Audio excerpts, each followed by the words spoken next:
Hello hi welcome back to miracle life with Rekha Sri channel. இன்றைக்கி நம்ம இந்த வீடியோவில் குழந்தைங்களை பற்றி கேட்கப்பட்ட சில கேள்விகளை பற்றி தான் இந்த வீடியோவில் பார்க்க போகிறோம். ஸோ இதில் என்னோடய எக்ஸ்பீரியன்ஸும் நிறையவே இருக்குது. ஸோ என்னோடய எக்ஸ்பீரியன்ஸையும் நான் உங்கள் கூட ஷேர் பண்ணிக்க போகிறேன். ஸோ ஃபஸ்ட் கொஸ்டின் என்ன அப்படின்னு பார்த்தீங்கன்னா, குழந்தை ஏன் அடிக்கடி அழுகுது அப்படின்னு சொல்லிட்டு. ஸோ ஃபஸ்ட்டு குழந்தைங்க பிறந்த உடனே அழ ஆரம்பிப்பாங்க. அவங்க அம்மா வயிற்றுக்குள்ளே ஒரு உலகத்துக்குள்ளே இருந்தவங்க இப்போ இங்கே புதுசாக ஒரு உலகத்தை அவங்க பார்க்குறாங்க. இந்த கிளைமேட்ஸ், சரௌண்டிங்ஸ் இதெல்லாம் அக்செப்ட் பண்ணுறதுக்கு அவங்களுக்கு குறிப்பிட்ட டைம் தேவைப்படும். ஸோ அது ஒவ்வொரு குழந்தைங்களும் பொறுத்து ஸோ அழ ஆரம்பிப்பாங்க. அதுக்கப்புறம் இதெல்லாம் கொஞ்சம் செட்டாக அவங்களோட அழுகையும் பார்த்திங்க அப்படின்னா குறையும். அது மட்டும் இல்லாமல் குழந்தைங்க பசிக்காகவும் அதிகமாக அழுவாங்க. அவங்களுக்கு சொல்லவும் தெரியாதுல்ல. ஸ்டார்டிங்கில் அம்மாவுக்கும் பிரெஸ்ட் ஃபீடிங் ரொம்ப கம்மியாக தான் இருக்கும், பிரெஸ்ட் மில்க்கு. ஸோ அந்த டைமில் குழந்தைக்கு சொல்லவும் தெரியாது, வயிறு பசிக்கும். அதை எப்படி அவங்களுக்கு எக்ஸ்போஸ் பண்ணுறது அப்படிங்கிறது தெரியாமல் குழந்தைங்க என்ன ஒரு தேவை அப்படின்னாலும் அவங்களோட அழுகை மூலமாக தான் அதை நமக்கு தெரியப்படுத்துவாங்க. ஸோ ஸ்டார்டிங்கில் நமக்குமே கொஞ்சம் கஷ்டமாக தான் இருக்கும். ஆனால் போக போக பார்த்திங்க அப்படின்னா அம்மா ஈஸியாகவே அதெல்லாம் கண்டுபிடிச்சிடுவாங்க. நீங்கள் ஃபஸ்ட்டு ஸ்டார்டிங்கில் கேட்டிங்க அப்படின்னா ஏன் அழுகுது தெரியலை அப்படின்னுவாங்க. ஒரு 3 months 6 monthsக்கு அப்புறம் அவங்கள்ட்ட போய் கேளுங்க ஏன் அழுகுது அப்படின்னு கேட்டிங்கன்னா அவங்க கரெக்டாக அதுக்கான ரீசன் சொல்லுவாங்க. ஸோ ஸ்டார்டிங்கில் கொஞ்சம் கஷ்டமாக இருக்கும், போக போக பழகிடும். காரணங்கள் அம்மாவுக்கு தெரிய ஆரம்பிச்சிடும். இன்னொரு ரீசன், கொஞ்சம் பெருசான அப்புறம் ஏன் அழுவாங்க, ஒரு 6 months ஸ்டேஜில் அழுறாங்க அப்படின்னா அவங்களுக்கு இந்த பல்லெல்லாம் முளைக்க ஆரம்பிக்கும்ல. ஸோ அந்த டைம்லேயே கொஞ்சம் அழ ஆரம்பிப்பாங்க. அவங்களுக்கு அது கம்ஃபர்டபுளாக இருக்காது, டிஸ்கம்ஃபர்ட்டாக இருக்கும். ஸோ அதெல்லாம் அவங்களுக்கு எக்ஸ்போஸ் பண்ண தெரியாமல் எல்லாமே அவங்க அழுக மூலமாக தான் ஒரு 1 year வரைக்குமே அவங்க அழுக மூலமாக தான் அது எல்லாமே தெரியப்படுத்துவாங்க. ஒரு 1 year அப்புறமா கொஞ்சம் கொஞ்சமாக அவங்களுக்கு தெரிய ஆரம்பிக்கும், கொஞ்சம் கொஞ்சமாக சொல்ல ஆரம்பிப்பாங்க. நெக்ஸ்ட் கொஸ்டின், பிறந்த குழந்தைய குளிப்பாட்டுறது எப்படி, எப்போ குளிப்பாட்டலாம் அப்படிங்கிற மாதிரி. ஸோ அது பார்த்தீங்க அப்படின்னா நீங்கள் இப்போ ஹாஸ்பிட்டலில் இருக்கிற வரைக்கும் சில ஹாஸ்பிட்டல்ஸில் மேக்ஸிமம் நர்ஸே டேக் கேர் பண்ணிப்பாங்க. இல்லை நீங்கள் பண்ணுறீங்க அப்படிங்கும்போது ஃபஸ்ட்டு ஒரு 1 weekக்கு குழந்தைங்கள ஒரு வெதுவெதுப்பான தண்ணியில் ஒரு மென்மையான துணியோ ஒரு ஸ்பாஞ்சோ நினச்சி குழந்தைங்களோட உடம்பை மெதுவாக தொடச்சி எடுக்கலாம். ஸோ அப்படி ஒரு 1 week க்ளீன் பண்ணிங்க அப்படின்னாலே போதும். பேபி வைப்ஸ் கூட அவைலபிளாக இருக்கும். ஸோ அந்த பேபி வைப்ஸ் வச்சும் தொடச்சி எடுக்கலாம். ஸோ அதுக்கு அப்புறமா 1 week அப்புறமா குழந்தைங்கள குளிப்பாட்ட ஆரம்பிக்கலாம். ஃபஸ்ட்டு ஸ்டார்டிங்கில் நீங்கள் குளிப்பாட்டும் போது டெய்லி தலைக்கு குளிக்க வைக்காமல் வாரத்துக்கு ஒரு 2 நாள் 3 நாள் மட்டும் குளிக்க வச்சிங்க அப்படின்னாலே போதும். வெதுவெதுப்பான நீரில் குளிக்க வைங்க. நல்லா குளிர்ந்த தண்ணியில் குழந்தைங்கள குளிப்பாட்டாதீங்க. அதுக்கப்புறமா ஒரு 1 monthக்கு அப்புறமா நீங்கள் எப்படி உங்கள் வழக்கத்தில் 1 day விட்டு 1 day நீங்கள் குளிப்பாட்டுவீங்களோ அந்த மாதிரி ஆயில் வச்சு குழந்தைங்கள குளிப்பாட்டிக்கலாம்.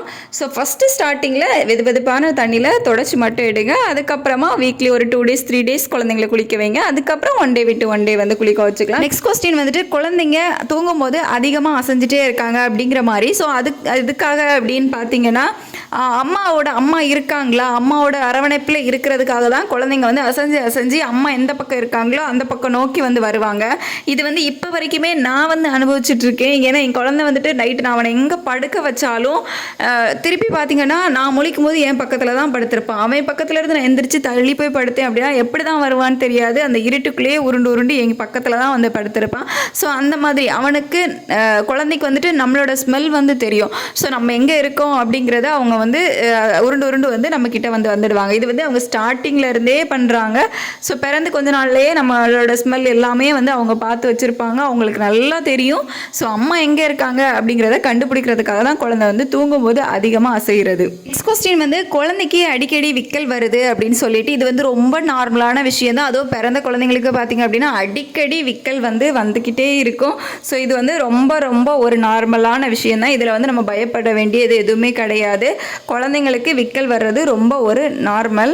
ஸோ எதனால அப்படின்னு பார்த்தீங்கன்னா நீங்கள் குழந்தைங்களுக்கு தாய்ப்பால் கொடுக்குறீங்க அப்படிங்கும்போது கொடுத்ததுக்கு அப்புறமா விக்கல் வரும். அப்படி இல்லை அப்படின்னா பசினால் கூட சில டைம்ஸ் குழந்தைங்களுக்கு விக்கல் வரும். அவங்க அதிகமாக ஃபீடிங் எடுத்துக்கிட்டாங்க அப்படின்னாலும் விக்கல் வரும். ஸோ விக்கல் வரதுக்கு பல ரீசன்ஸ் இருக்குது.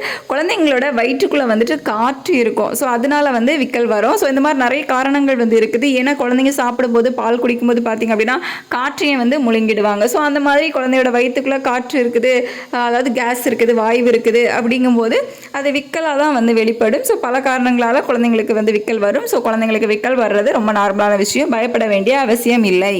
நெக்ஸ்ட் வந்துட்டு மோஸ்ட்லி நிறைய பேர் கேட்குற கொஸ்டின் வந்துட்டு குழந்தைங்க ஏன் சாப்பிட மாட்டேங்கிறாங்க, சாப்பிடணும் அப்படின்னாலே அடம் பிடிக்கிறாங்க அப்படின்னு சொல்லிட்டு. இதுவும் ரொம்ப நார்மல் தான். குழந்தைங்க சாப்பாடு விஷயத்தில் ரொம்ப அடம் பிடிப்பாங்க. ஏன்னா அவங்களுக்கு குறிப்பிட்ட சுவை மட்டும்தான் வந்து பிடிக்கும். ஒரு 6 months வரைக்கும் பார்த்திங்க அப்படின்னா அவங்க பிரஸ்ட் ஃபீட் மட்டும் எடுத்திருப்பாங்க. அவங்களுக்கு வேறு எந்த ஒரு டேஸ்ட்டும் தெரியாது. அதுக்கப்புறமா நம்ம நியூ ஃபுட்டெல்லாம் இன்ட்ரடியூஸ் பண்ணும்போது அவங்களுக்கு அதை ஏற்றுக்கிறது வந்து கொஞ்சம் கஷ்டமாக இருக்கும். ஸோ அவாய்ட் பண்ணுவாங்க, சாப்பிடாததுக்கு வந்து அடம் பிடிப்பாங்க. ஸோ அதை நம்ம கொஞ்சம் கொஞ்சமாக தான் அவங்களுக்கு வந்து பழக்கணும். பட் ரொம்ப வந்து நம்ம கம்பல் பண்ணி நீ சாப்பிட்டு தான் ஆகணும் அப்படிங்கிற மாதிரி வந்து ஊட்டக்கூடாது. ஸோ அவங்க எந்த அளவுக்கு சாப்பிட்டுக்கிறாங்க, கொஞ்சம் ஒரு ஸ்பூன் 2 ஸ்பூன் சாப்பிட்டாலும் ஓகே அப்படிங்கிற மாதிரி தான் வந்து நம்ம கொஞ்சம் கொஞ்சமாக இன்ட்ரடியூஸ் பண்ணணும். ரொம்ப ஃபோர்ஸ் பண்ணி குழந்தைங்களுக்கு வந்து ஃபுட்டு வந்து அதிகமாக கொடுக்காதீங்க. சில குழந்தைங்க என்ன கொடுத்தாலும் அக்செப்ட் பண்ணிப்பாங்க, சாப்பிட்டுப்பாங்க. ஸோ அது வந்து ஒவ்வொரு குழந்தைங்களும் ஒவ்வொரு மாதிரி டிஃப்ரெண்ட்டாக தான் இருக்கும். ஸோ அவங்க சாப்பிட்றாங்க, இவங்க சாப்பிட மாட்டேங்கிறாங்க அப்படின்னு சொல்லிட்டு ஃபீல் பண்ணிட்டு இருக்காதீங்க. குழந்தைங்க வந்து நல்லா கொழுன்னு குண்டாக இருக்கிறத விடையும் குழந்தைங்க ஹெல்த்தியாக இருக்கிறாங்களா அப்படிங்கிறத மட்டும் வந்து பாருங்கள். நெக்ஸ்ட் வந்துட்டு குழந்தைங்க பெட்டில் யூரின் போகிறாங்க அப்படின்னு சொல்லிட்டு இதை நினச்செல்லாம் கவலைப்பட வேண்டிய அவசியமே கிடையாது. இது ரொம்ப ரொம்ப ஒரு நார்மலான விஷயம். ஒரு 6 years வரைக்குமே குழந்தைங்க பெட்டில் யூரின் போகிறது ரொம்ப நார்மலான விஷயந்தான். ஸோ இதை வந்து ஸ்டாப் பண்ணணும் அப்படின்னா நீங்கள் வந்து குழந்தைங்களுக்கு பகல் டைமில் நிறைய தண்ணி வந்து கொடுக்கலாம். நைட்டு வந்து கொஞ்சம் கம்மியாக தண்ணி கொடுத்தீங்க அப்படின்னா வந்து கொஞ்சம் ஓகேவாக இருக்கும். அது மட்டும் இல்லாமல் குழந்தைங்க தூங்க போகிறதுக்கு முன்னாடி அவங்கள யூரின் பாஸ் பண்ண வச்சுட்டு அதுக்கப்புறம் தூங்க சொன்னீங்க அப்படின்னா கொஞ்சம் கொஞ்சமாக வந்து அவங்க பெட்டில் யூரின் போகிறது வந்து கம்மியாகும். பட் அது வந்து ரொம்ப கவலைப்படுற விஷயம் கிடையாது. பெட்டில் யூரின் போகிறது ரொம்ப நார்மலான ஒரு விஷயம். ஸோ 6 years அப்புறம் அவங்க கொஞ்சம் கொஞ்சமாக வந்து அதை மாற்றிப்பாங்க. இல்லை அப்படின்னா நீங்கள் இந்த மாதிரி தூங்க போகிறதுக்கு முன்னாடி யூரின் பாஸ் பண்ண சொல்கிறது, நைட்டில் கொஞ்சம் தண்ணி வந்து கம்மியாக கொடுக்குறது, இந்த மாதிரி நீங்கள் ஃபாலோ பண்ணும்போது அதுவே ஆட்டோமேட்டிக்காக வந்து சரியாக ஆரம்பிக்கும். நெக்ஸ்ட் வந்துட்டு குழந்தைங்க எப்போ பேசுவாங்க அப்படின்னு சொல்லிட்டு. ஸோ ஒரு 6 மாதத்துக்கு அப்புறம் குழந்தைங்க வந்து சத்தம் போட ஆரம்பிப்பாங்க. ஒரு 3 மாதத்துக்கு அப்புறம் நல்லா சிரிப்பாங்க. அதுக்கப்புறம் 6 மாதத்துக்கு அப்புறம் சத்தம் போடுவாங்க. அப்பா அம்மா அப்படிங்கிற மாதிரி அவங்க ஏதோ ஒன்று சொல்லி சத்தம் போடுவாங்க. அதுக்கப்புறம் 1 yearக்கு அப்புறம் பார்த்தீங்க அப்படின்னா கொஞ்சம் கொஞ்சமாக ஒரு சில வார்த்தைகள் வந்து சொல்ல ஆரம்பிப்பாங்க. ஒரு 2 years அப்புறம் வந்து கொஞ்சம் கிளியராக பேச ஆரம்பிப்பாங்க. நெக்ஸ்ட் வந்துட்டு குழந்தைங்க யூரின் போகும்போது அழுறாங்க அப்படின்னு சொல்லிட்டு இதுவும் நார்மலான விஷயந்தான். ஸோ கேர்ள் பேபிஸை விட பாய் பேபிஸ் வந்து யூரின் போகும்போது அதிகமாக அழுவாங்க. இதை பற்றி நான் ஆல்ரெடி டீட்டெயிலாகவே ஒரு வீடியோ வந்து போட்டிருக்கேன். ஏன் எதனால எப்படி சரி பண்ணுறது அப்படின்னு சொல்லிட்டு. ஸோ அதோட லிங்க் வந்து கீழே டிஸ்கிரிப்ஷனில் கொடுக்கேன். இதில் போட்டால் ரொம்ப லென்த்தாக வந்து போகும். ஸோ உங்கள் குழந்தைங்களும் யூரின் போகும்போது அழுறாங்க அப்படின்னா அந்த வீடியோ வந்து செக் பண்ணி பார்த்துக்கோங்க. அந்த வீடியோ உங்களுக்கு யூஸ்ஃபுல்லாக இருந்திருக்கும் அப்படின்னு நினைக்கிறேன்.